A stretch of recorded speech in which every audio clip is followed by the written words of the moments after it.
On that island, yeah, you're gonna have your basic shelter and whatever, but the food is the blandest stuff you've ever experienced. But every kind of entertainment and exercise, it's all there. Okay, we've got this third boat. This is gonna be a much longer journey. It's gonna cost more. But when you finally get to that island, it's gonna have all the food you could ever want. It's all gonna taste good. It's got all the entertainment and whatnot. Which boat do you pick? Here's the problem. Most people take so long to decide, or they just don't decide, that they drown. Just to let you know, this is all being recorded for both HD Reach and I'm doing it for my channel, so you're not on camera, but if you ask questions, it's gonna end up on the video, so, okay. Well, I'm Jeff Mersace, known as the Plain English Attorney. We're just gonna start out with a couple of cases that I've been working on.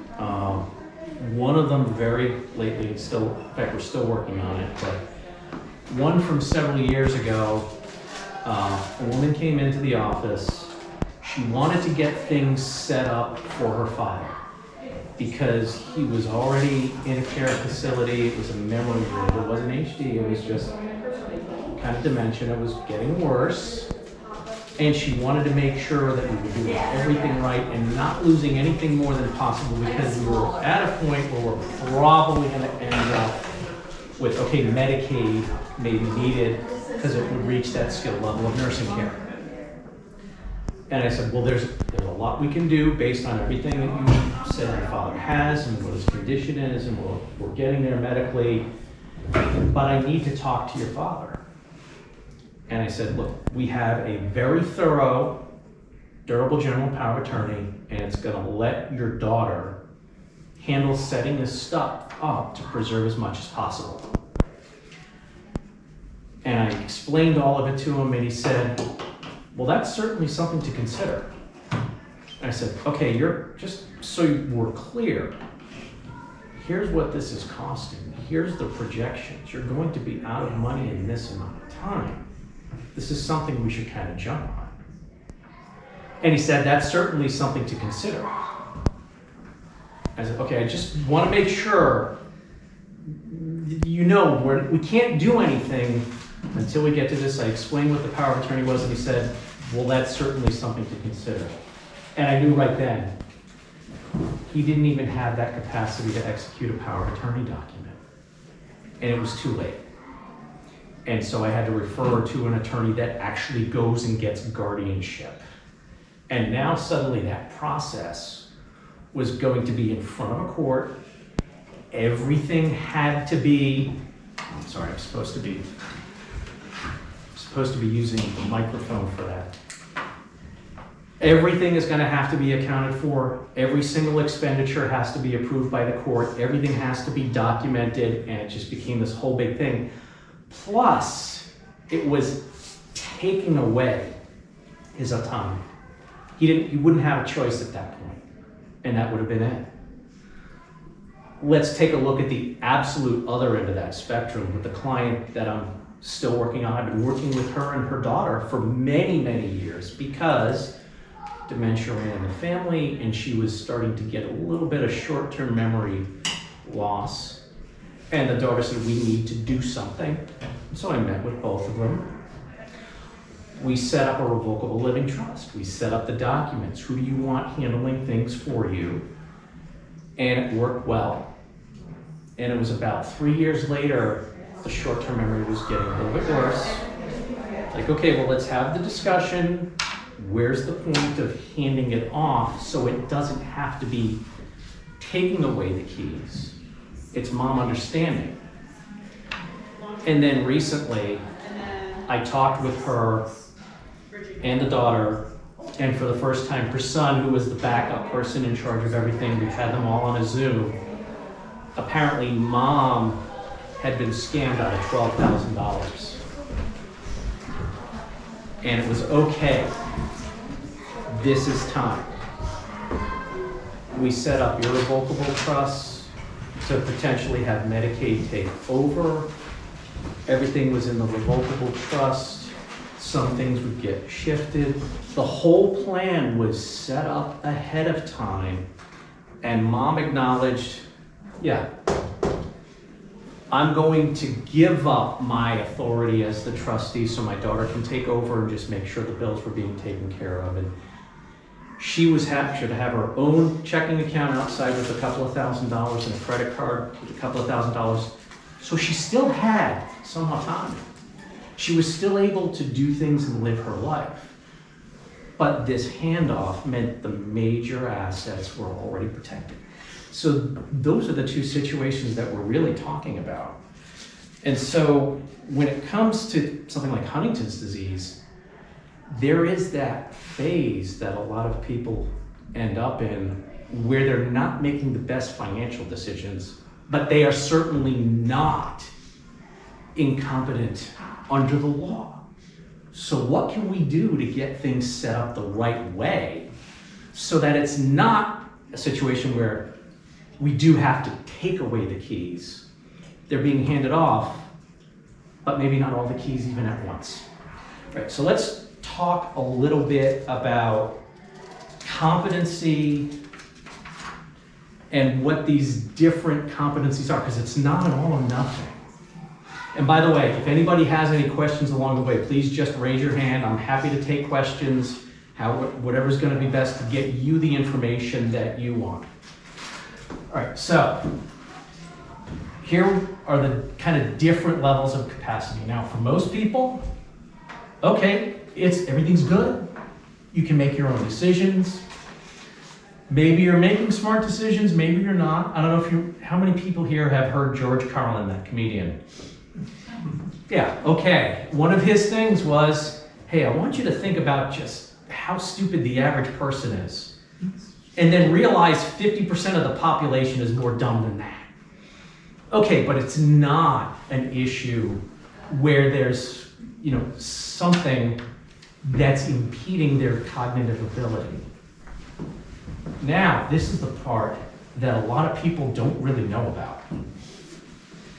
You can have documents in place where under certain conditions, it will make sure that someone else can step in, but you're not actually necessarily incapacitated or incompetent under the law. And now we kind of get here into this red zone. This is when legally, with the evidence presented, a judge can remove your ability to make your own decisions and put someone else in charge. And now suddenly there's a whole court system surrounding it to, quote, protect you. How many people here have dealt with handling the inventories and stuff for a guardianship, or even handling an estate through the probate court process? Anyone?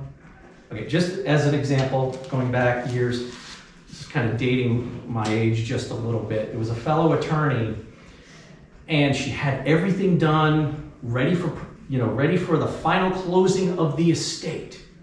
But there was this one bill that was accounted for through the estate. I think it was like $187.15 to this medical facility. So she had the invoice from the medical facility, $187.15. There were the statements on the bank statements. Paid, check number, whatever, paid to this facility for $187.15. This was back before it was just a standard thing. If you were writing checks, which not a lot of people do these days, they didn't have a photocopy. They actually sent back the canceled check. Well, they were missing the check. So the entire thing ground to a halt, and the clerk would not approve the final release of the estate because they were missing a copy of the canceled check. So she had to go back to the bank, pay $5, which screwed up all of the accounting, and they had to redo the inventory to get this canceled check. Okay, this is the type of minutia paperwork that people shouldn't need to bother with. Probate is often downplayed by the very attorneys who make their living doing it. If an attorney told you, you don't need a trust, probate's no big deal, drop a comment and tell us what happened. And like and subscribe for more information in plain English. But these court processes are in place supposedly to protect you, but the paperwork becomes so finite. It's like, okay, that's kind of what you're dealing with here. Now, there is this other capacity that's people don't really understand or know much about, testamentary capacity. You can be legally declared incompetent, but you can still execute your own power of attorney, last will and testament, and other documents as long as you know who you are, who, quote, the natural heirs of your bounty are, who your family members are, in particular your kids, what the document is supposed to do, and you understand what that document does. That's enough to execute those documents and put someone else in charge. So these are those different capacities. It's not all at once. But the problem is if you don't put things in place ahead of time, it's right here, and it goes right into guardianship. All right, so any questions on any of that stuff? I don't deal with guardianships. That's just not what I prefer to do. But from what I understand, it's not a pleasant process, and certainly the accounting every year or more frequently is not something we want to necessarily do. Now, when it comes to HD, this is where sometimes it has to be even more aware of what's going on and what the options are, because someone can enter what I call, I don't know medically if there's a specific term for it, the reckless phase. It's highlighted by impulsivity, poor judgment, hypersexuality, excessive spending, and a vulnerability out there for scams and other things. I've heard a lot of stories. It's, well, here's my new best friend that I met a week ago. Well, they need a car, and I've got $40,000, so okay, I'm gonna buy them a car. Long term, that does not help you. And the other big impact when I see things like that, if you're on a path where Medicaid might have to take over and pay long-term care bills, that's a gift within the last 5 years that you also have to deal with, to the point where a Medicaid caseworker may just deny Medicaid because you've got this gift, and now suddenly you've got to hire an attorney to go to court and try to get it overturned and get a judge to make an exception because it wasn't something, they didn't give it as a gift consciously, knowingly, and understanding what the rules are. How can we cut that out? How can we make things so that it doesn't have to get to the point where you gotta go to court or it's an all or nothing? One of the things that I developed the language for, and I'm sure I'm not the only attorney who did this. In this whole world of difference, right in here, documentation, anything outside of a revocable living trust, or in fact, any kind of trust, this is where the law says, okay, are you competent or you're not? And you can manipulate and sell your house, sell your stocks, give away money. As long as you are legally competent, you can do that. Well, all right, well, what about something like a power of attorney? A power of attorney doesn't change your ability to do things. Even if you're empowering someone else to go in and do banking for you, it doesn't say, I'm giving up my right. Where can we do that? If we move the house, stocks, bank accounts, vehicles, you put that stuff in the trust, now suddenly, how is this trust governed? According to the document. So you can put in, I'm going to be the trustor setting up my own trust. I'm the trustee running my own trust. I'm the beneficiary running, this trust is for me as I'm setting this up. But if two doctors just certify in writing, not that I'm incompetent, but that I've entered that reckless phase, it's going to turn the power over to my next listed trustee. And now suddenly it doesn't matter if a court declares you're incompetent or incapacitated. It doesn't matter that you still have all of these rights to do things with your property. You've decided when you were fine, this is when I want a trustee to take over. And now all of that's protected. Just a point, IRAs and 401ks, yeah, you can take those and move those into your revocable trust, except, and it's a big except, it's treated as a withdrawal, so you gotta deal with whatever the taxes are. But if it's, okay, we're at a point where we really just need to do this, we're gonna suck it up, we're gonna pay the taxes and put the rest in there, at that point, it's protected. So, another case that I'm working on now, woman, I worked with her and her husband, gosh, it's gotta be almost 20 years that I've been working with them. He passed on about 9 or 10 years ago. I've been working with her as the widow, but now she's in her 90s. And I got a call from the financial advisor that we kind of team up and work with her. Yeah, Jeff, I think you need to talk to her and her daughter. About 4 months ago, she asked for some money out of her investment accounts. And it was supposed to be for some investment. It was $50,000. Well, what was it actually? Oh, there's this nice young man, he works for this nonprofit, and this is an investment that I'm making, but there's all this money that's going to be going to this nonprofit, and it's $50,000, I think I can invest it. No, it was 100% a scam. So she lost $50,000. The advisor was calling me because she had requested another $120,000 to invest in something different for that nice young man.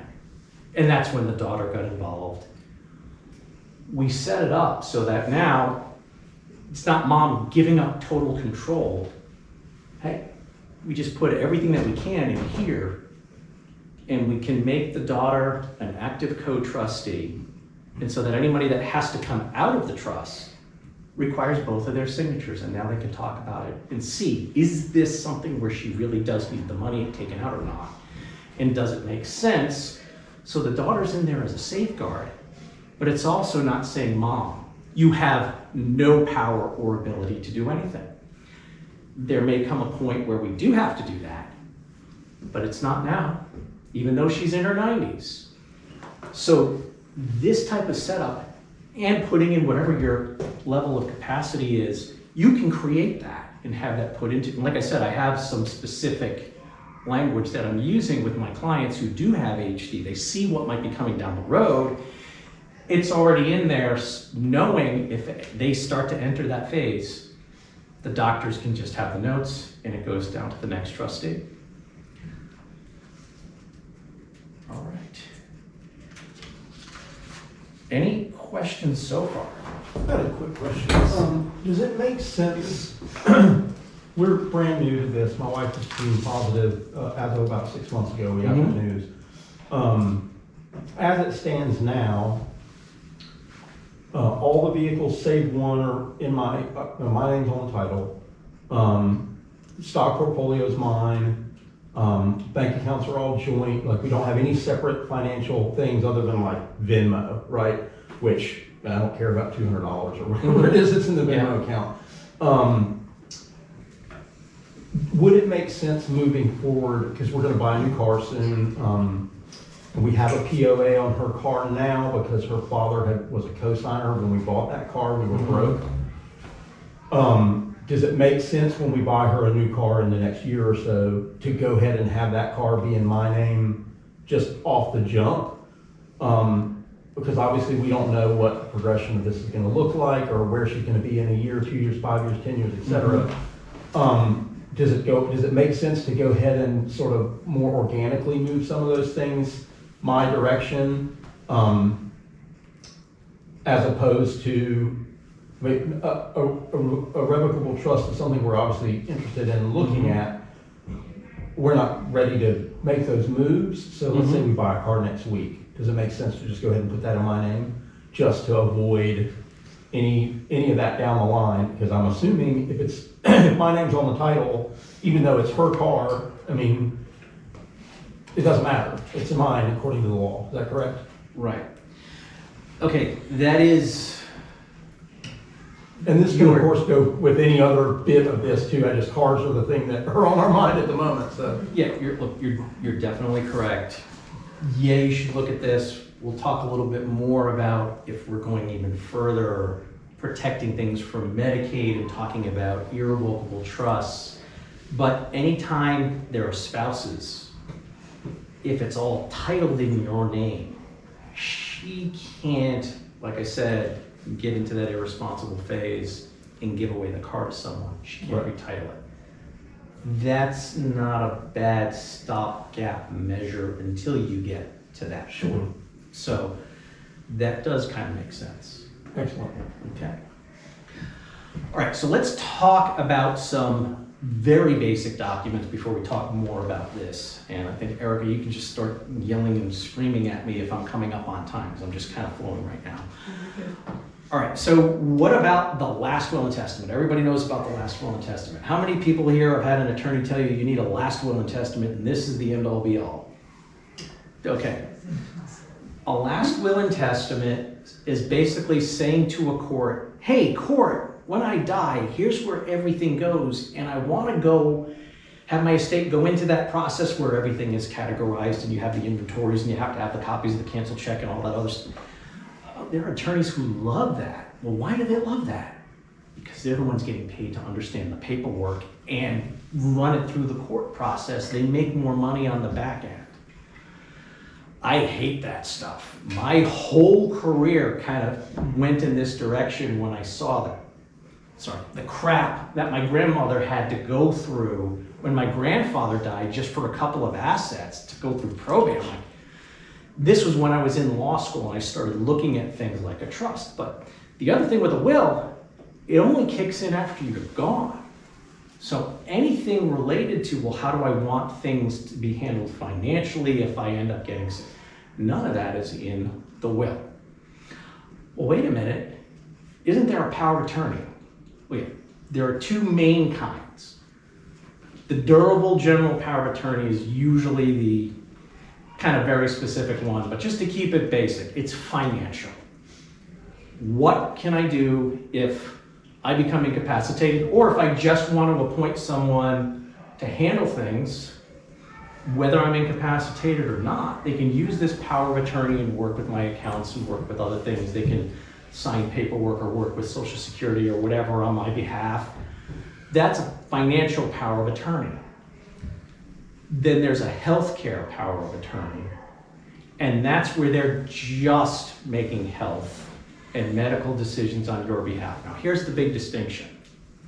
With a financial power of attorney, you can empower someone now to do things for you, and it's not taking away any of your rights to do anything on your own, and you can cancel the power of attorney or whatever. On the healthcare power of attorney, they can never make a decision for you if you're capable and able to do it yourself. So that does not override things. The only thing where a healthcare power of attorney, while you're still able to make your own decisions, helps out with, if it's got the right language, it can help them get the medical records and still get briefed by the doctors and see things and then talk with you about it. But honestly, those two documents, this is something that every single adult should have. In fact, this is kind of the time of year I start getting some calls from my clients. I can't believe this just happened. I've been going and taking my kid to the same pediatrician for 18 years. And now I need to get their records to send on to the school, and suddenly they won't give me anything. And that's when they realize, hey, there's a lot of stuff, even though your kid's going away to college, that you are not going to be able to do with them.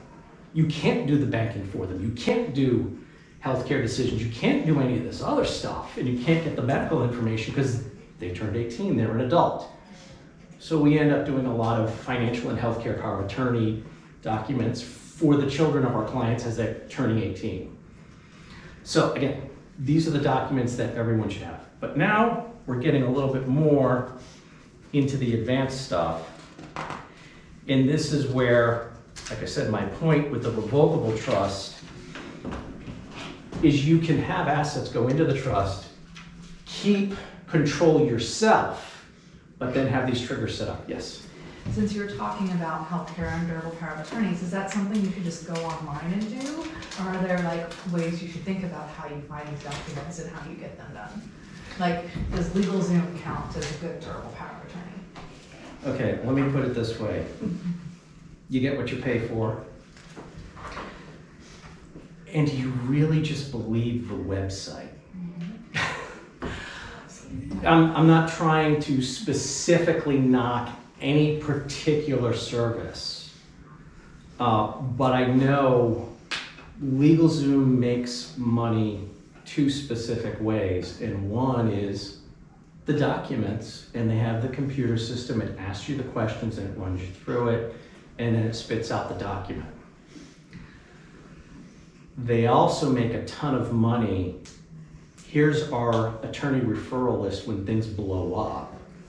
And I have talked with other attorneys who are like, oh, here's a disgruntled beneficiary who wants to challenge the will. And they go, oh, it's a LegalZoom will?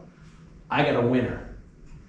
And it's because there's usually something that goes wrong. It's just these small things that could invalidate a document or it's done incorrectly. Story, and it has nothing to do with, oh, well, the average person just doesn't know, or they're not smart enough. 2 PhDs, clients of mine, doctors, they said, here's some documents, and they said, that another attorney put together for us. And I started going through the will, and I said, okay, did you mean to disinherit each other and give everything directly to the kids? So if one of you passes on, your spouse is cut out? Oh no, that's not what we meant. Okay. Did you mean to make your brother the first executor and you meant to make your sister the first executive and not each other? Oh no, that's not what we wanted. Okay. Do you want your kids to get everything at age 18 if both of you go? Oh no, that's way too young. Okay, got to the last page. They had signed their own wills, and they had witnessed each other's wills, which you're not allowed to do, and the second witness spot was blank, and I said, don't worry about it, you don't have any plan at all. That's a danger of these documents. Sometimes they're just not even executed properly. Yes, David. I've worked with Jeff for a few years, and I'll tell you a couple of things. There is no average, ordinary circumstance, and the stories can go on and on and on with the little minutiae that you miss. But money is an issue, and you certainly, the range that you can pay for the basic estate package of will is a big range. Jeff did mention earlier today that because of the relationship that his office has with HD Reach, you've got this great package, I think, but you mentioned that. I will definitely get to that towards the end. About how much time we got left? About 20 minutes? Okay, good. Yeah, Okay. you're good. No, you're good. All right, so the revocable trust, this is what I do an awful lot of in my practice, and a lot of people seek me out specifically because I try to set things up to avoid probate. I hear this from marketing people all the time. It's like, oh, what's your target base? And they're looking for ages, they're looking for wealth, or whatever. It's anyone who has had a loved one who's died and they've seen what a mess probate can cause. Doesn't matter how old they are, how young they are, what health it's they've seen a disaster that probate has caused and they want their family to avoid it. And so we move more towards this. But this is a setup where you're setting it up, you're the trustee initially, you're the beneficiary, you're keeping all of that control. And then, like I said, in the document, it's going to discuss under what conditions are you turning over the keys voluntarily yourself. Sometimes it's the standard, like I mentioned, if you enter that phase where you're going to be doing potentially things irresponsibly and 2 doctors diagnose that. Okay. In other cases, it's, okay, the doctors determined that I don't have the capacity to do all the financial functions of being a trustee. Okay, that's a different standard, but we can put it in there. Meanwhile, until that, you're keeping control over everything that's inside the trust. So it's not giving up any of that control at that point. But when you do pass on, everything in the trust, it's completely exempt from probate. It doesn't have to go on the inventories. It doesn't have to have all of this accounting and all the other stuff. It avoids it, and then your trustee can distribute the assets to the beneficiary the way you want. Any questions on that before I start getting into the irrevocable trusts and what they can do? And we may even have some questions for David. Oh, by the way, this is David Cole. He is the lead person on our care team. So anytime we have any cases dealing with Medicaid and skilled nursing care, or even more, anything dealing with veterans benefits, we team up with David because him and his office and his team is integral to making sure that all the I's are dotted and the T's are crossed on the paperwork to get whatever those benefits are. But any questions on the revocable end of things for now? Okay, if you do, I put out some of the cards. These are kind of my new business cards.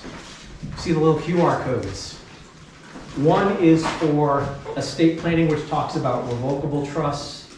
The other one takes you to a free course on Medicaid and long-term care planning, and it's just got good free resources on there. We'll make sure everybody gets one of those.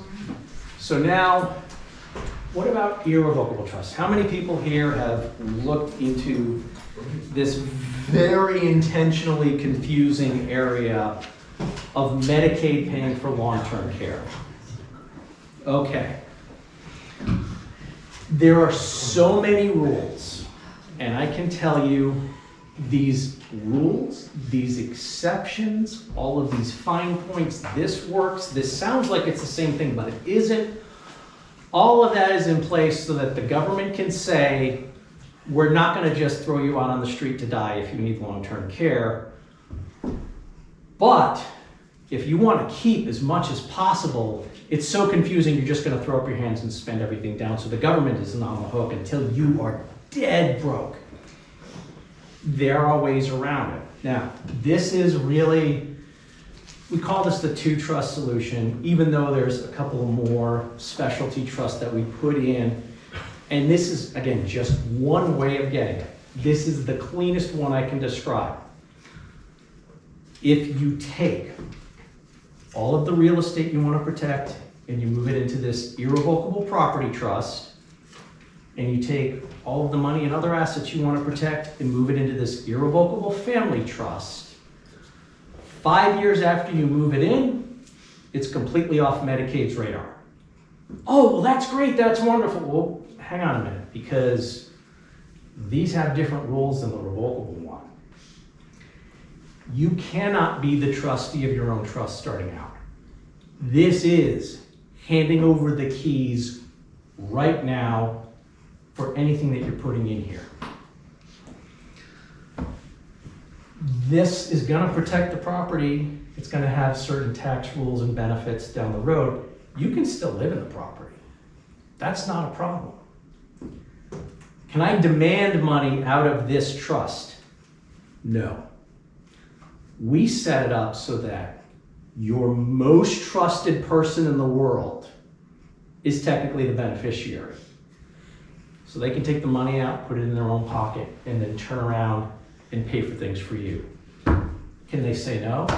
Yeah. Can they take that money and run? Yeah. You really have to trust them. And I hear this all the time. Oh, I'm never going to do that. When you start looking at the fact that for some skilled nursing facilities, 8,000 to 12,000 a month or more, suddenly the calculations start looking a little different. But the vast majority of my clients, when they're fine, they don't want to jump to doing this type of setup.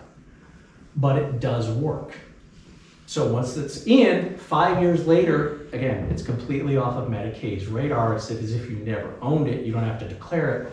But all of that is still there for you through your trustee, and then for your family after you're gone.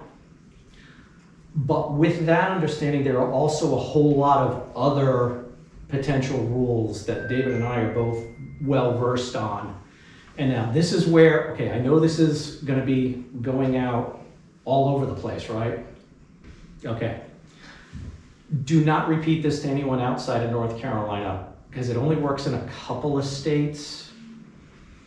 But there was a case where it was two of my clients, it was her mother. She was already in a care facility, but it was memory care and it was minimal care. I think she had one medication a day that she just needed someone to say, here, you need to take this now. She could feed herself, dress herself. She didn't have any other care that she could get out of bed and take care of things. It's just you couldn't open the front door or she'd end up walking out and getting lost. Okay. Between what she had in her pension, the survivor's pension from her husband, and what she was getting for Social Security, I think there was even an annuity that got turned on. It was only draining about $6,000 a year from what she had. And when she sold her house, and between that and, yeah, well, she had about $340,000 in the bank, and she had a life insurance policy with a $60,000 cash value. All right, that kind of becomes a little important because that's $400,000 according to Medicaid. All right, so what would happen if they went to Medicaid and said, hey, things are getting worse, we need her to qualify? Medicaid would have said, well, you can only have up to $2,000. Spend $398,000 and then come back to us. Well, wait a minute. What can we do? Well, again, $340,000, $60,000 cash value in a life insurance policy, and I think this was right. It was about a $400,000 death benefit. I don't know if you can get that anymore, but the way she had it all set up, well, why $400,000? Because she had 4 kids. And she wanted to make sure each kid got $100,000 no matter what. But okay, that's $400,000. What can we do? And this is the part where it doesn't work in every state. I asked the daughter and son-in-law, my clients, do you own a house? Well, yeah, and I knew the answer. What's that worth? Oh, it's about $500,000 and it's paid off. Okay. Mom's allowed to have a primary residence. Okay. We can set it up so mom is going to buy 80% of your house. Daughter, you're gonna have 10%, son-in-law, you're gonna have 10. And that's 100%. And the 3 of you are gonna own it as joint with the right of survivorship. But she's actually gonna buy it. And this is, again, the part that doesn't work in every state. Well, wait a minute, does this mean we're gonna lose that life insurance policy? Well, no, here's where we get to another rule for Medicaid. The value of a life insurance policy is what the cash value is. So the son-in-law buys the policy from his mother-in-law for $60,000. So now it's actually $400,000 in cash. She buys 80%. We have the contract, we have the deed, we copy the checks. And now the daughter and the son-in-law have $400,000. Well, what are they looking at with that $400,000? Morally, this is mom's money. Morally, it's hers. I know we sold up part of our house, but morally, it's mom's. They put the $400,000 into the family trust. Because it wasn't mom putting in there, there's no 5-year look back. And so now, the daughter's the trustee. We mirrored mom's power of attorney. So the daughter's the trustee, I think it was a son was the second, and then another daughter was the third. And we put into the trust her exact estate plan, which was everything gets divided among the 4 kids when we pass on. All right, so what's the first transaction that we make with that $400,000 that's in there? The daughter buys the policy back from her husband and moves it into the trust. Within a couple of months, we filtered everything through. And now, financially, she's ready to get to that point for Medicaid. So we just had to monitor her health and make sure if it was getting to the point where she needed skilled nursing care, it would have been taken care of. with those type of rules that are in place, it kind of makes sense to work with people like me and David, but it doesn't mean I gotta give up control of everything, give up the keys completely 5 years ahead of time, as long as you've got a plan on how this is gonna be addressed and how that handoff is gonna happen. So that's just one case. Every single case is different. Any questions before I kind of get to that last offer that David was mentioning? Okay. We're going to talk about boats because I took the time to actually draw this out. Imagine you're living your life, everything is fine, and then bang, right away. You're in the middle of the ocean and you're treading water. Here's a boat that's right there. You can swim to that boat, they're gonna charge you a fee, and they're gonna take you to this island. And on this island, you're gonna have any kind of food you want, any kind of drink you want, you're gonna have a house, you're gonna be fine. It's just they don't have all that much in terms, they've got like one news station and a couple of tracks. It's not a lot to do, but you're gonna be fine. You can go to this second boat. It's gonna take you to another island. On that island, yeah, you're gonna have your basic shelter and whatever, but the food is the blandest stuff you've ever experienced. But every kind of entertainment and exercise, it's all there. Okay, we've got this third boat. This is gonna be a much longer journey. It's gonna cost more. But when you finally get to that island, it's gonna have all the food you could ever want. It's all gonna taste good. It's got all the entertainment and whatnot. Which boat do you pick? Here's the problem. Most people take so long to decide, or they just don't decide, that they drown and they never pick one. All right. The offer we have,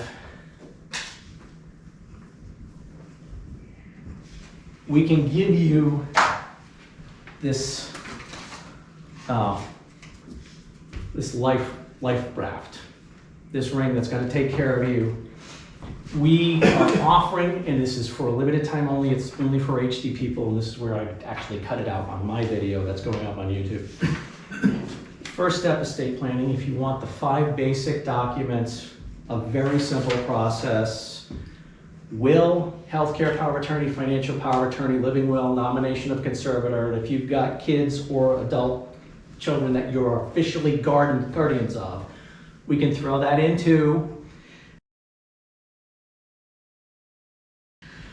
No, we're not going to sit down and discuss it first. No, we're not going to say, well, can we do the trust with that? No, it's the basic documents, using that process. It's your life preserver. And then, okay, now we can potentially talk about which of these plans and which of these processes is going to get you where you need to go down the road, but at least it's something that's in place. This is only going to be available until May 15, so just go ahead, take a look, see if it's something that you're interested in.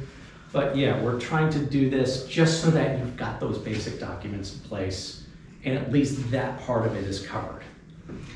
All right, we've got a few more minutes. We just open it up to whatever questions. At what point would they look at these courses? Anytime you want.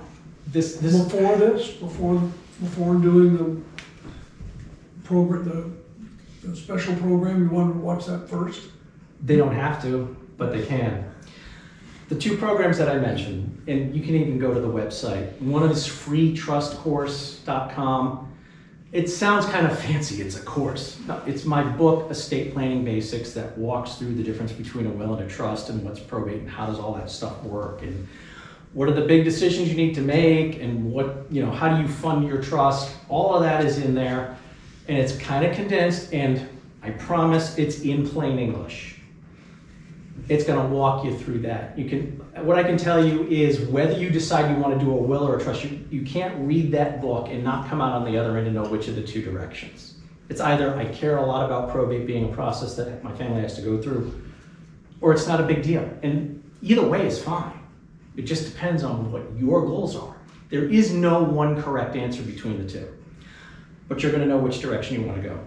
The other one is free Medicaid course, and now this discusses a lot of the rules around Medicaid, particularly the big ones that are misunderstood.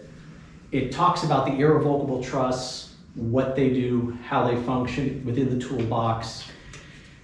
And it's just gonna prepare you to have the discussion, wait a minute, is this something that we're ready to do, or is this something that's coming down the road? What's gonna be the best way to handle it? So it's gonna give you information. And either way, like, it's all free. So, thank you for that. Any other questions? Yes. Do you ever talk with families about pooled trusts? Like, do you know much about pooled trusts in North Carolina? Or is that, because like, I know that's like through nonprofits, and so I don't know if that ever comes up for you. It hardly ever comes up. And it's mainly because when my clients are coming to me, this is what I want of mine to preserve for the people I want to. And these are the resources. Or I don't have a lot of resources, but I want to keep for me as much as possible and have it go. And we're talking more about how do we qualify for Medicaid or other programs. But yeah, pooled trusts don't come up all that much. I do have a lot of clients who don't like anyone in their family and just want to leave stuff to charity at the end. My clients are perfectly fine. They're nice, lovely people, but apparently their families aren't, and that's fine. Yes? Question, so if you don't own the home, so you still got a mortgage on it, still owe for it, can you still do one of the trusts? Or The irrevocable property trust. If the mortgage company ever finds out you move that into an irrevocable trust, they're gonna call your mortgage due right away. That's just the fact of it. And I actually spent a couple of years trying to figure out, well, why can't the mortgage company at least like refinance, have the trustee sign off on the paperwork? It took 3 gin and tonics for a mortgage company manager to finally tell me, he said, hey, you remember all that stuff with those risky mortgages that people pooled together and sold, and the high risk ones, and it collapsed the whole economy? Yeah. These mortgage companies want to be able to do it again, if they want. And they can't do that with irrevocable trust. It's too much trouble. But this is also why a lot of mortgage companies tend to handle and manage 100% of the mortgages they write, or 100% of the mortgages they write, they're immediately going to sell off to some other mortgage company and they're going to service it. But that was the reason I finally got out of them. There are no mortgage companies who want to deal with irrevocable trusts. So, good question. So as far as the house is concerned, I mean, again, it doesn't matter in our case. Through a paperwork error at the mortgage company, it's my house, not our house. So we don't have that problem, but would it make sense if you are still under a mortgage to go ahead and go through whatever process it would be if both of you are on a mortgage to change that to the caregiver as the sole owner? I mean, is it worth even doing that? That is much more of an individualized question, because it also, okay, how are you going to pay this off? What other assets do you have? How much liquidity do you need? How is this going to impact your life? There is no one answer for that. And in fact, for a lot of my clients, it's, hey, we've got maybe $5,000 in the checking account, the house, which has a mortgage, and all of the rest of our wealth is in IRAs and 401ks. It's like, okay, well, if you want to take money out of the IRAs and 401ks to pay off the mortgage, now suddenly you're talking about a whole bunch of income taxes all at once, and so we got to take a look. Can we spread this out over a couple of weeks? Again, very individualized, no one specific answer. All right, any other questions? Are we done? We're done. It's We are done. 2:15. Okay, well, I will stick around for a little bit if you have any additional questions, although you're probably gonna kick me out because you've got the next session, right? 15 minutes. 15 minutes, okay. Thank you very much for attending. Please make sure you take a card and get the free information.